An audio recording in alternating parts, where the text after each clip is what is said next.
Bueno, les voy a explicar cómo hacer los ejercicios 5B, F y H.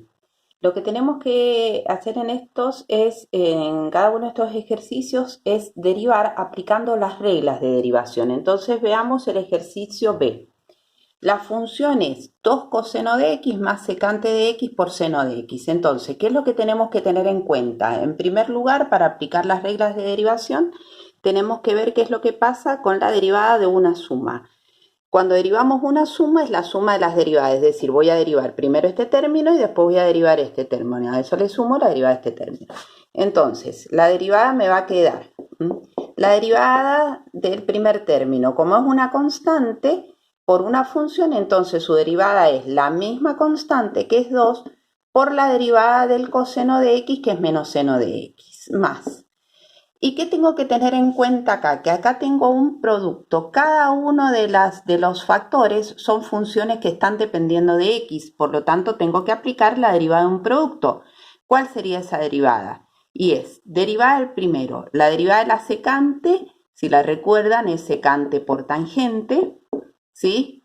Por el segundo sin derivar, que es seno de x, más el primero sin derivar, secante de x, por la derivada del segundo, que la derivada del seno es coseno de x.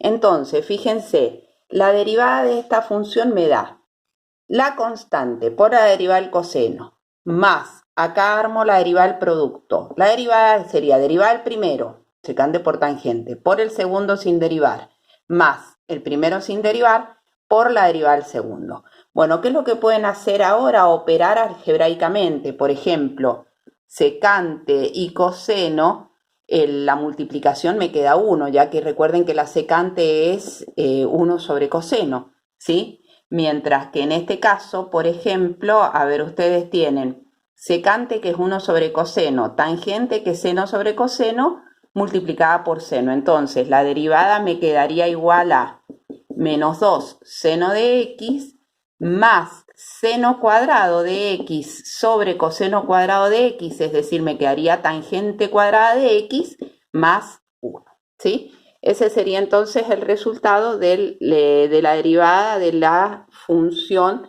del inciso B.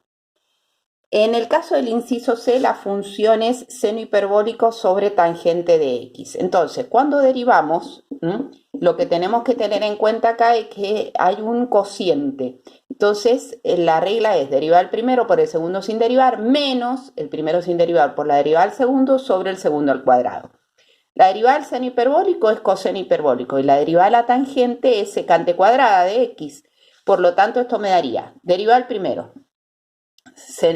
La derivada del seno es coseno hiperbólico de x, por el segundo sin derivar, por tangente de x, menos el primero sin derivar, seno hiperbólico de x, por la derivada del segundo, que es secante cuadrada de x, ¿sí? Todo sobre el segundo al cuadrado, que me queda tangente cuadrada de x.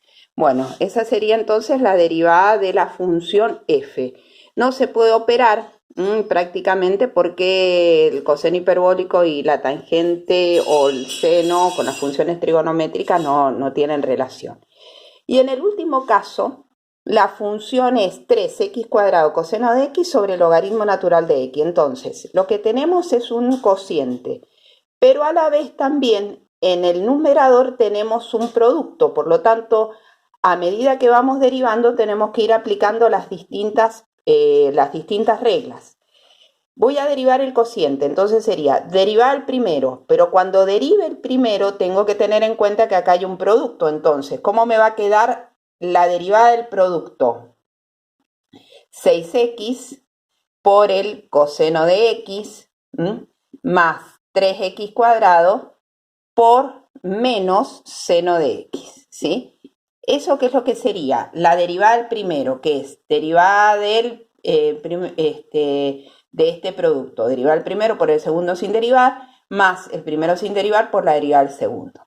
Eso es derivada del primero en el cociente, por el segundo sin derivar. Es decir, a esto lo multiplicamos por el logaritmo natural de x, menos. Estamos aplicando la regla del cociente. El primero sin derivar, 3x cuadrado coseno de x por la derivada del segundo, que es 1 sobre x. Todo sobre el segundo al cuadrado, logaritmo natural al cuadrado de x, ¿sí? Entonces, fíjense, cuando derivamos acá, tenemos un cociente para derivar. Entonces, la regla del cociente es derivar el primero por el segundo sin derivar menos el primero sin derivar por la derivada del segundo sobre el segundo al cuadrado. Pero cuando hacemos la derivada del primero, tenemos que tener en cuenta que acá hay un producto. Entonces, aplicamos la regla del producto a lo que decimos derivada del primero en el cociente. Entonces, derivada del primero por el segundo sin derivar menos el primero sin derivar por la derivada del segundo sobre el segundo al cuadrado. Bueno, lo único que quedaría es operar algebraicamente, nada más.